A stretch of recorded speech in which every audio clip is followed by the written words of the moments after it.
Yeah, and so that boat all of a sudden became a reality So within. in a sense, it took you 1 month to do it, but 2 years to decide to really go for it. Exactly. Yeah, I mean, isn't that funny? It It's is. I just didn't take the action, and I don't know what it is about the specifics of $500 a month, but I've heard it come up a lot. I don't know if I said it to myself, but I have heard it a lot. I remember Mike McKay saying it. I hear it kind of here and there, like kind of nipping at the back of people's, consciousness, like that's like this big amount of money. So from there, you started what, just kind of delving in deeper. Um, I started delving in deeper. As I was doing the eBay stuff, I was realizing that there was a lot of traffic to be had elsewhere. And this was back, again, remember, I didn't know very much about how to build a website. So I knew that I had to teach was myself it, something. is this bottom line around the year 2000, 2001? Is Yeah, that the ballpark we're talking about? Okay, great. yeah, about 13 years ago.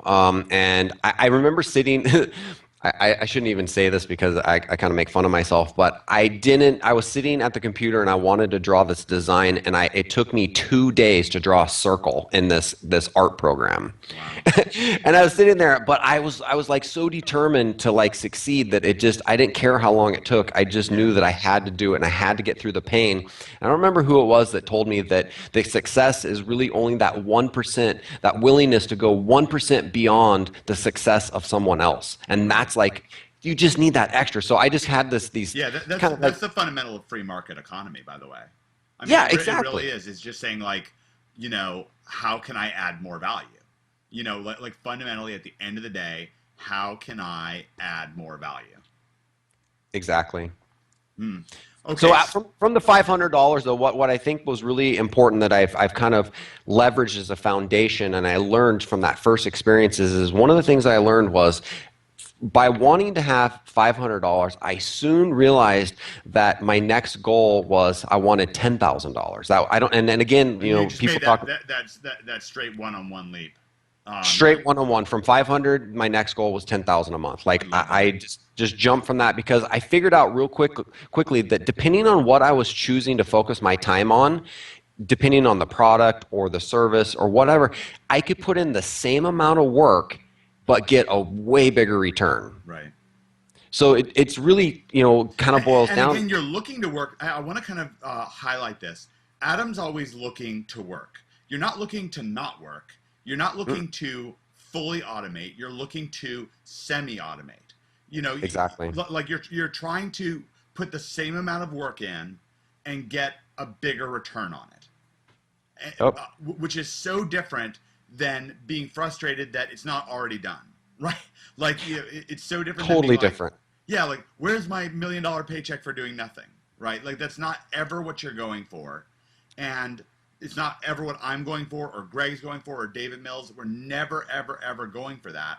And when we see people go down that, you know, black hole, it is a black hole. It consumes you, and you can never get there. It's fool's gold. Yeah, I Um, mean the 4 hour work week is somewhat a fantasy it is. in reality, and it is. It's like it's fool's gold at the end of the rainbow. You're always chasing that idea, and it's a great idea. I mean, don't get me wrong. I mean, I love kicking back on the beach as everyone else does, but I just realized that there's more to be done every single day, and I can do it better. I can do it more efficiently, but then I also have to realize that I love doing it too. Yeah. Well, Um, and that's the thing is really create like, you're a really creative person. You're looking to create. I know for a fact every time I talk to you that my juices are going to get flowing, that my blood's going to get pumping. I'm going to be exposed to new ideas. I'm going to expose you to new ideas, mhm. and there's going to be, because at the core of this process, what we're doing is creativity. And that, we're doing creativity that results in value, and that value in this case can come in the form of bonuses, of events, of contests, of clean design, a great looking website, inspiring people. There's a number of angles, because one of the things to think about is, if uh, Adam's like me and Greg, like in a lot of cases, he has that total search engine domination that you'd see like NHB style, that total domination of page one, where every single site is his, but they're all different. They're not like the same site, and so Nope. you need a whole different bag of tricks. Can you kind of paint a mental picture for somebody of Yeah. what that might look like? Maybe a market that you used to be in but you're not in anymore, and how you might have like bonused all those sites out and made events, and what would the monopoly board look like in a market where you had total page one domination for some particular keyword? Yeah, total domination, for me, of course, is to own every single listing space on the homepage. Now, a lot of different markets I don't do PPC in. I'm talking just right now, I'll just talk about just organic search. Um, Google likes to have different types of websites on there. So not only do you just, let's say you just have a website that's a WordPress site or a raw PHP or HTML site, but we're also talking about other things too, like YouTube listings, press releases, Squid lenses, whatever. Squidoo lenses, yeah, Web 2.0 properties, Pinterest profiles. Google likes to Twitter, throw yeah. Twitter, throw in diversity. And I want to take and leverage that diversity because if I just have, the same website on every single one and I'm not hitting that person or triggering that person to engage, then I'm kind of failing, in a sense. So, and I don't want to clone all my sites, but I do want to take, if I did build, let's say 5 or 6, WordPress sites for the homepage total domination, I would tweak things in the sense that I would still have the core foundation on those sites, but I would add a little different element to each one of them. And a lot of times, sometimes even just as simple as changing the colors engages people differently, and I don't want to get into color analogies or just the whole way people interact with colors, but one thing is you'll notice that the banks use a lot of blues and whites. Right. Those are real calming colors. They're safety colors, they're trust colors. So depending on which markets you're in, you can play around with those colors, like you mentioned, that, you've been in certain markets and maybe, reds and blacks play really in favor to those. So I kind of start out with those. And then, like you said, the bonuses and all the different elements you can add to those different websites, we mix it up. So it doesn't look What are like some even, things that you've you wouldn't learned even about know both? some, what's Sorry, that?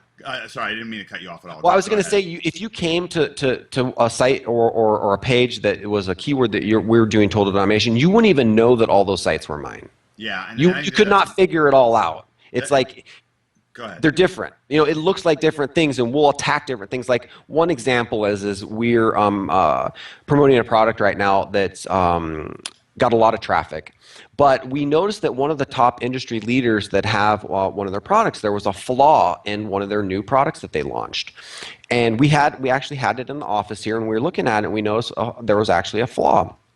So we took pictures and we did video and we put it up on the site. Guess what's our most converting page now? The one with Is the that flaw. one that Yeah. we just were honest. We showed Yeah. that there's a flaw, but what we That's a key value point, exposing a flaw, because it builds credibility. It shows that you care about it, and you're not saying, oh, this is a scam because it's a flaw.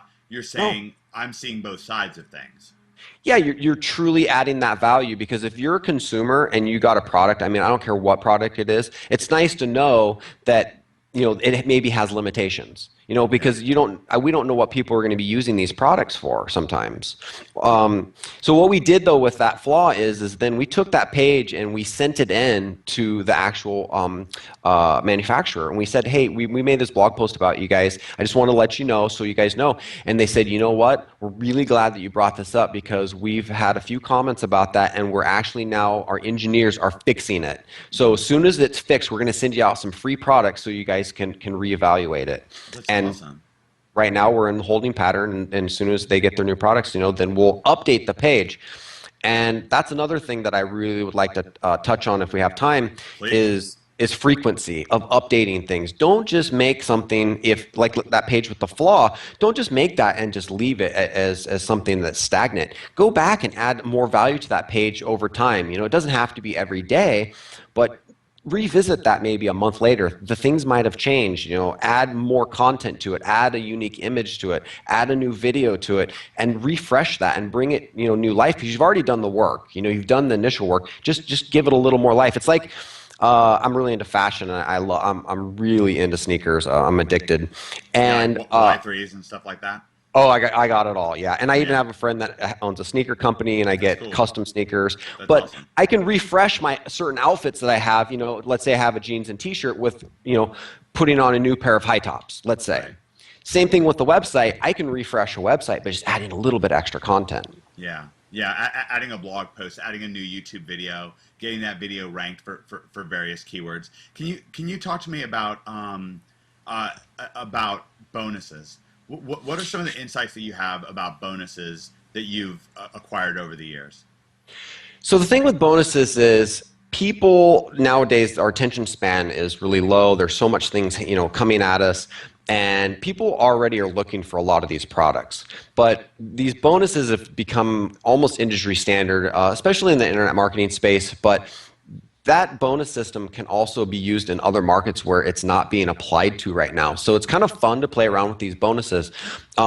So what we did initially is we gave away iPads when we were doing some of these internet marketing launches and stuff. But we've kind of outgrown that a little bit because people now are a little bit tainted with all these bonuses, and there's a lot of guys online that aren't, you know, kind of doing things, you know, right. They're not necessarily as ethical as, you know, they should be, and people are really leery about bonuses right now. So I think that if you are going to do bonus, and from all the stuff that I've learned, is you have to come off as 100% true and real and honest with these bonuses. Like if you're going to put them on the page, you better deliver with them, you know. And I think that, like, if people can feel that from the website, then they want the bonuses even more because they know they'll actually get them. So that's like kind of like the Yeah. first step now. No, It's like, that's really good because if somebody looks in the future and they're fearing buyer's remorse, you're in trouble. mm-hmm, Like, you know, if they're fearing, they're like, well, it sounds good, but what if you don't deliver? I mean, then that's a really bad feeling. One of the things I do when I do launch hacking or bonuses and stuff like that, I always will stack testimonials. Always, always, always will stack testimonials. And you may not have testimonials yet as you're watching this, but that's all the more incentive to go out there and to get your first testimonial. So often, your first testimonial, you just use it to trade up and yep. get more testimonials. You know, with a previous product that I was working on before OMG, um, uh, Rick Rivera was one of my first testimonials, and uh, he actually came on the heels of another testimonial that came in from another guy named Mike.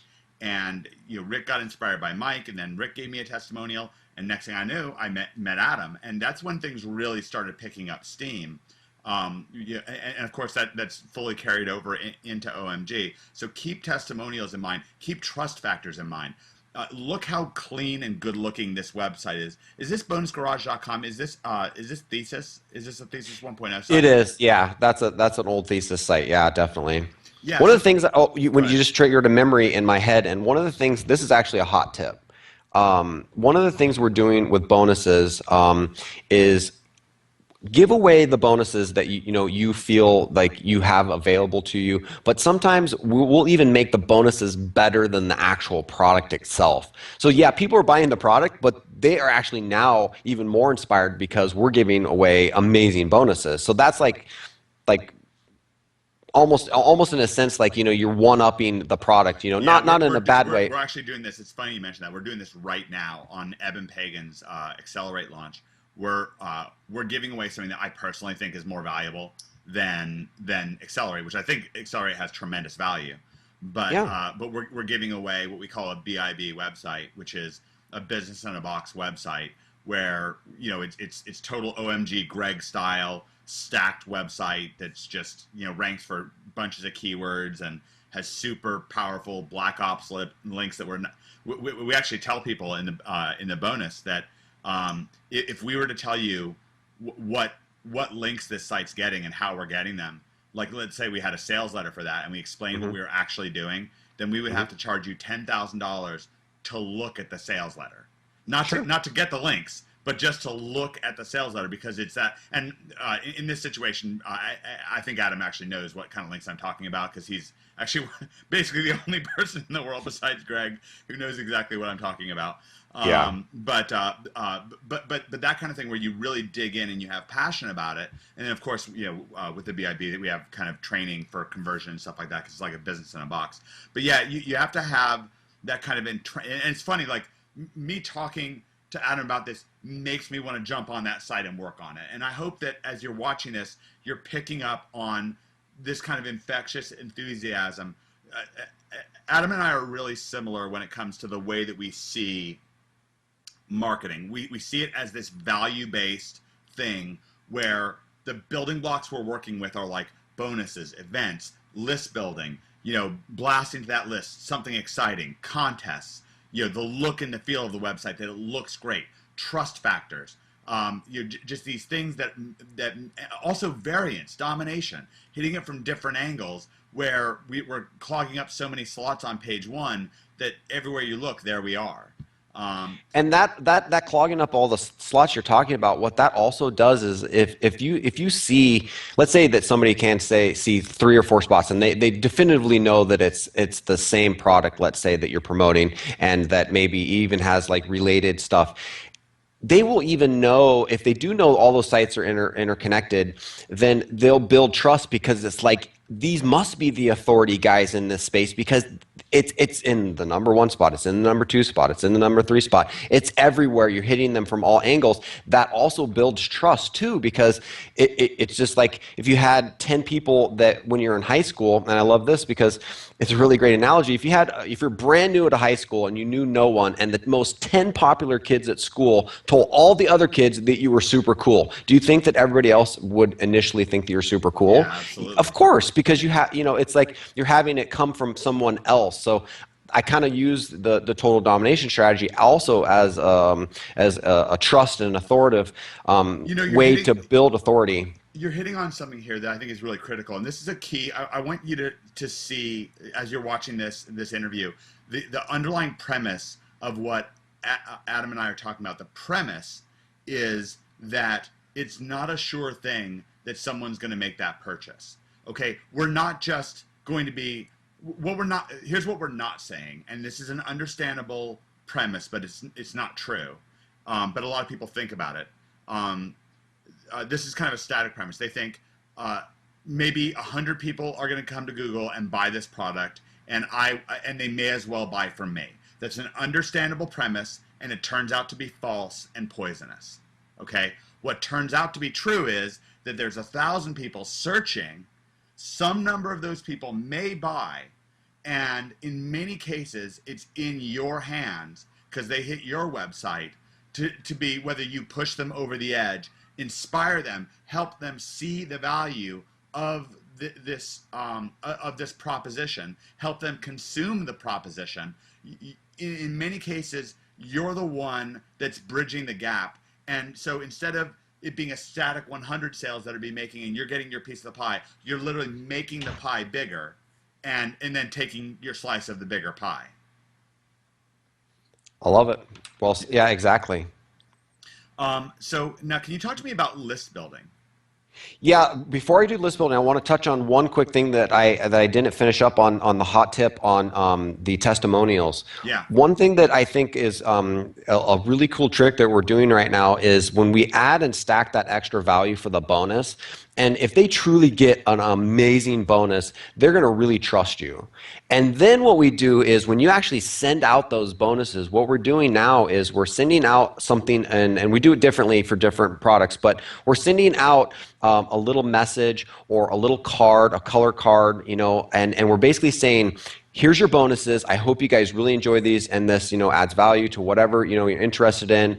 But then here's an extra bonus if you do this. And what we're doing is gathering those testimonials right at the point when somebody gets the bonus, because that's the point at which they're most excited, because it's in their hands. Yeah. And we'll up the ante. If you give just an email testimonial, we'll give you an additional bonus. That's if you awesome. go on and Facebook like us or tweet about us, we'll give you this bonus. But wait a minute, if you make a video testimonial, we're going to give you this mega bonus. I love that. That's really great. And remember, with testimonials, so often once we get testimonials, they follow the same path. Once we get our foot in the door with a testimonial, then we can use that to springboard to more, and then really trade up and get qualitatively better testimonials. I remember one of the very first testimonials I got back in the days when me and David Mills were doing Magic the Gathering training, was someone got inside of our membership area. It was a kid, and he was like, wow, this is a lot of stuff. And he sent me an email with that. And I just sent that email to my list. Yeah, And I mean, wow. the next day I had 2 testimonials, and one of them was from a father or son who had bought our product, and they were like, "Hey, we entered.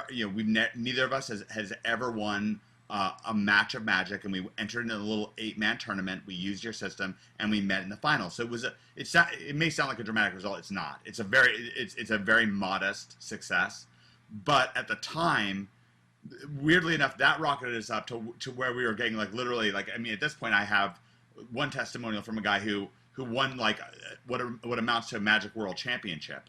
Wow. And so it really springboards up, and you see it with OMG, I mean, it would start with, hey, I really like this product, to, hey, I got my first website up, to, hey, I got my first page 1 ranking, to, hey, I got my first #1, to, hey, I made my first few bucks, and now it's just like, 5 and 6 figure testimonials, even 7 figure testimonials, because it just keeps, springboarding up.